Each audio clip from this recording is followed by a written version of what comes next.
السلام علیکم ورحمۃ اللہ وبرکاتہ۔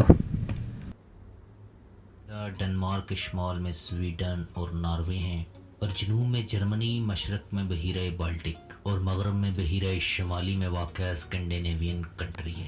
ڈنمارک کا آفیشیل نام کنگڈم آف ڈنمارک ہے۔ ڈنمارک دنیا کے سب سے خوشحال اور پرامن ممالک میں سے ایک ہے۔ ڈنمارک کا جھنڈا دنیا کے کسی بھی ملک کے جھنڈے سے پرانا ہے، جو 1219 سے استعمال کیا جا رہا ہے۔ ڈنمارک کی تاریخ کے اہم حصوں کا پتہ پتھروں سے ملتا ہے۔ سب سے پرانا پتھر تقریباً 9ویں صدی کا ہے۔ یہ پتھر ڈنمارک کے شہر جیلنگ میں موجود ہیں۔ ڈنمارک کا نام یہیں پہلی بار لیا گیا تھا۔ بادشاہ ہارلڈ نے پورے ڈنمارک اور ناروے پر حکومت کی۔ 12ویں صدی میں ویلڈیمر ڈنمارک کا بادشاہ تھا۔ اس نے ایسٹ لینڈ کو فتح کیا۔ ایسٹ لینڈ کا دارالحکومت ٹیلن تھا۔ اس کی بنیاد ڈینش لوگوں نے ہی رکھی تھی۔ 13ویں صدی کے آخر میں ملکہ مارگریٹ نے ڈنمارک، سویڈن اور ناروے پر حکومت کی۔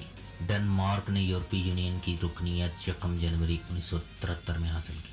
ڈنمارک کو یورپ کی ساس بھی کہا جاتا ہے۔ ڈنمارک میں یونین پارلیمنٹری آئینی بادشاہت ہے۔ ڈنمارک کی موجودہ ملکہ مارگریٹ دوئم ہے اور وزیر اعظم لارس لوکک راسموسن ہے، جو ڈنمارک کے 25ویں وزیر اعظم ہیں۔ ڈنمارک کی قومی زبان ڈینش ہے۔ دوسری بولی جانے والی زبانیں فیروئز، گرین لینڈک اور جرمن ہیں۔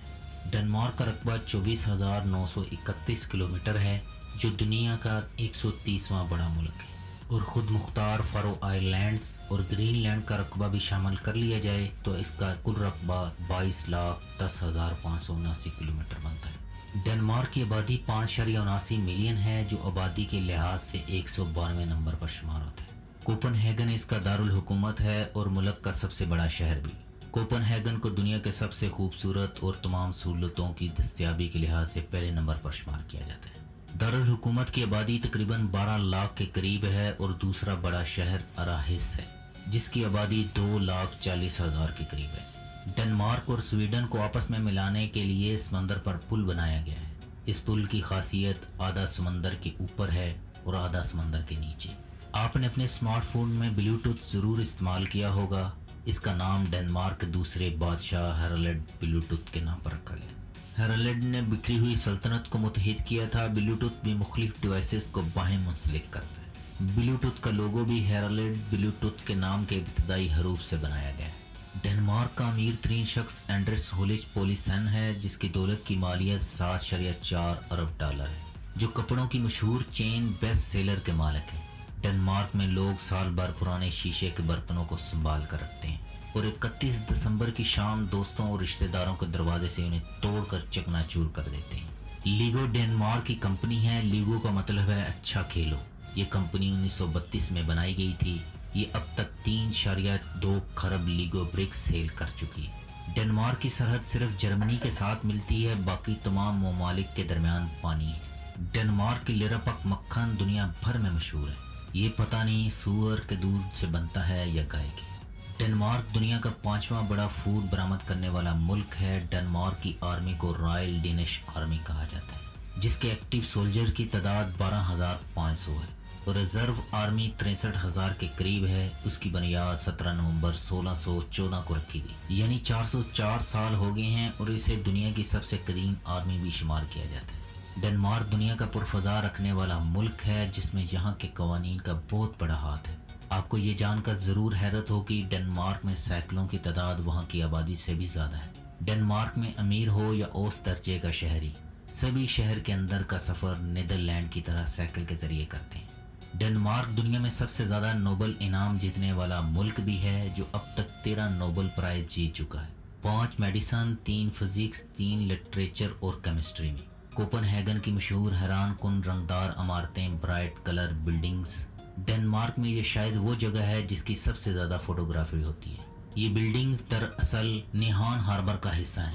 یہ ہاربر اور شہر کا یہ علاقہ ڈنمارک کے بادشاہ کرسچن پنجم نے 1670 تا 1673 کے درمیان سویڈش جنگی قیدیوں سے تعمیر کروایا، جو 1658 سے 1660 تک جاری رہنے والی سویڈن اور ڈنمارک کی جنگ میں قیدی بنائے گئے۔ اس ہاربر کی تعمیر کے بعد اس دور میں بحری جہاز سمندر سے شہر کے اندر مختلف جگہوں پر کارگو سروس فراہم کرتے تھے۔ سمندر سے شہر کے مختلف حصوں تک نہر بنائی گئی تاکہ سامان کی ترسیل میں آسانی ہو۔ یہ ہاربر جہاز رانی کا کام بھی کرتے اور جہازوں کے عملے کو مینوشی اور جسم فروشی کا سامان بھی مہیا کرتے۔ ڈنمارک کا شورۂ افاق مصنف ہانس ایڈرسن بھی 18 سال اس جگہ مقیم رہا۔ اب ایڈرسن کے گھر کو میوزیم اور سوینئر شاپ میں تبدیل کر دیا گیا ہے۔ ڈنمارک کا سالانہ جی ڈی پی 287 ارب ڈالر ہے جو دنیا میں 52ویں نمبر پر شمار ہوتا ہے۔ ڈنمارک کی فی کس آمدنی 49,883 ڈالر ہے جو دنیا میں 19ویں نمبر پر شمار ہوتی ہے۔ ڈنمارک 14.4 ارب ڈالر کمپیوٹر اور مشینری سے کماتا ہے، 13 ارب ڈالر فارماسوٹیکل سے کماتا ہے، 5 ارب ڈالر تیل سے، 4.1 ارب ڈالر میڈیکل آلات سے، 3.7 ارب ڈالر خنزیر کے گوشت سے۔ ڈنمارک میں انسانوں کی تعداد 5.7 ملین ہے اور سور کی تعداد 27 ملین ہے۔ 3.6 ارب ڈالر مچھلی سے، 2.9 ارب ڈالر فرنیچر سے اور 2.9 ارب ڈالر گاڑیوں سے اور 2.8 ارب ڈالر انڈے اور شہد سے اکٹھا کرتا ہے۔ ڈنمارک کی سب سے بڑی کمپنی مارسک کنٹینر سپلائی کرنے والی کمپنی ہے۔ ڈنمارک کی کرنسی ڈینش کراؤن ہے جو پاکستانی 18.30 روپوں کے برابر ہے۔ کراؤن یا کرونا کو لاطینی کرونا سے نکالا گیا جس کا مطلب ہے تاج۔ شمالی یورپ کے مختلف ممالک Sweden, Norway, Denmark, Iceland اور اسٹونیا اور چیک جمہوریہ میں بھی کرونا نامی کرنسی استعمال ہوتی ہے۔ ڈنمارک میں ڈرائیونگ رائٹ ہینڈ ہے۔ ڈنمارک کی سب سے اونچی بلڈنگ ہارلیو ہاسپٹل کی ہے جس کی ہائٹ 120 میٹر یعنی 394 فیٹ ہے اور اس ہاسپٹل کو دنیا کا 8واں جدید ترین ہاسپٹل ہونے کا اعزاز بھی حاصل ہے۔ ڈنمارک کا لٹریسی ریٹ 99% ہے۔ یونیورسٹی آف کوپن ہیگن کو ملک کی نمبر 1 یونیورسٹی ہونے کا اعزاز حاصل ہے۔ یہ یونیورسٹی دنیا کی 30ویں نمبر کی اچھی یونیورسٹی ہے۔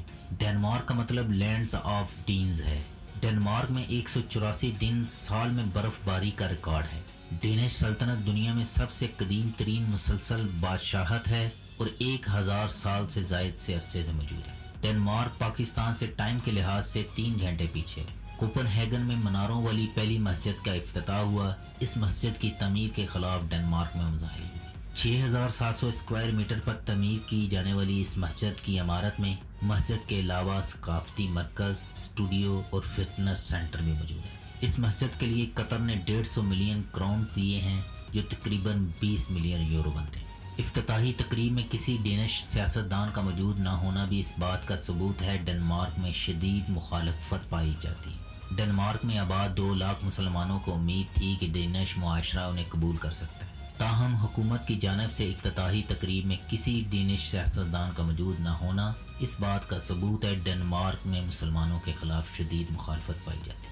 ڈنمارک کے کنٹری کوڈ 3 ہیں۔ ڈنمارک کا +45، فارو آئس لینڈ کا +298 ہے، گرین لینڈ کا +299 ہے اور اسی طرح اس کے 3 ڈومین نیم میں .dk، .fo، .gl ہے۔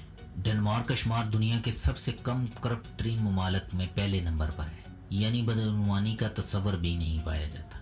ڈنمارک کو دنیا کے سب سے خوشباش لوگوں کا ملک کہا جاتا ہے۔ ڈنمارک میں ہر شخص دن میں 4 کپ کافی پیتا ہے۔ گرین لینڈ دنیا کا سب سے بڑا جزیرہ ہے جو ڈنمارک کی ملکیت ہے۔ ڈنمارک میں ساحلی سمندر 11,771 کلومیٹر ہے جو دیوار چین سے کہیں زیادہ ہے۔ ڈنمارک کے ساحل سرفنگ کے حوالے سے اسکینڈینیوین کنٹری میں سب سے بہترین مانے جاتے ہیں۔ ڈنمارک کو دنیا کا سب سے مشکل ملک کہا جاتا ہے جہاں پیسہ سیو کرنا مشکل ہے۔ کوپن ہیگن ہیجے اسٹریٹ 3.2 کلومیٹر لمبی ہے جو پیدل چلنے والوں کے لیے ہے۔ فٹ بال ڈنمارک کا قومی کھیل ہے۔ ڈنمارک کے 2/3 افراد کے نام کا اینڈ سین سے ہوتا ہے۔ ڈنمارک میں حکومت کے فراہم کردہ ناموں کے علاوہ نام رکھنے کی اجازت نہیں۔ ڈنمارک میں شادی کرنا ضروری نہیں سمجھا جاتا۔ ڈنمارک کے لوگ اپنے دوستوں کے ساتھ بات چیت کرنا پسند کرتے ہیں، اجنبیوں کے ساتھ نہیں۔ ڈنمارک میں لڑکیوں سے کبھی بھی ان کی تنخواہ نہ پوچھیں۔ ڈنمارک دنیا کے کم آلودگی والے ممالک میں سے ایک ہے، اسے دنیا کے پرامن ترین ممالک میں شمار کیا جاتا ہے۔ ڈنمارک کے لوگ خوشحال ترین لوگ ہیں۔ ڈنمارک کا ہر شخص تیراکی جانتا ہے، ہر اسکول میں تیراکی سیکھنا لازمی ہے۔ ڈنمارک ہر طرف سے سمندر میں گھرا ہوا ملک ہے، کہیں سے بھی سمندر 50 کلومیٹر سے زیادہ دوری پر نہیں، اس لیے ہر شخص کے لیے تیراکی جانا ضروری ہے۔ ڈنمارک ایک فلیٹ ملک ہے، اس کی سب سے بلند جگہ سطح سمندر سے صرف 31 میٹر سے بلند نہیں ہے۔ دنیا کی سب سے لمبی ہڑتال 33 سال تک جاری رہی تھی۔ یہ ہڑتال 4 جنوری 1961 کو ختم ہوئی۔ ہڑتال کوپن ہیگن ڈنمارک میں باربروں کے اسسٹنٹ کے متعلق تھی۔ ڈنمارک کا شمار بھی ان ممالک میں ہوتا ہے جہاں عورتوں کو حجاب کرنے پر پابندی ہے اور حجاب کرنے کی صورت میں 2000 کرون جرمانہ ہے۔ ڈنمارک میں دن کے وقت سردیوں میں گاڑی کی ہیڈ لائٹس کو کم از کم ڈم رکھنا ضروری ہے ورنہ جرمانہ ادا کرنا پڑ سکتا ہے۔ اسی طرح ڈنمارک میں ہوٹل میں اس وقت تک بل کی ادائیگی کرنا ضروری نہیں ہے جب تک آپ خود سے اس بات کا اقرار نہیں کرتے کہ آپ کا پیٹ بھر چکا ہے۔ کوپن ہیگن میں سن 1843 سے قائم ٹیوولی گارڈن میں قائم دنیا کا قدیم ترین امیوزمنٹ پارک جو 40 کلومیٹر رقبے پر پھیلا ہوا ہے۔ یہ پارک سن 1843 میں ڈنمارک کے بادشاہ کے حکم پر قائم کیا گیا تھا اور والٹ ڈزنی کو اسی پارک کی طرز پر تعمیر کیا گیا ہے۔ ویورز، یہ تھی آج کی ہماری ڈنمارک کے متعلق چھوٹی سی ویڈیو۔ امید ہے آپ اسے اپنے پیاروں کے ساتھ فیس بک، واٹس ایپ پر شیئر کریں گے۔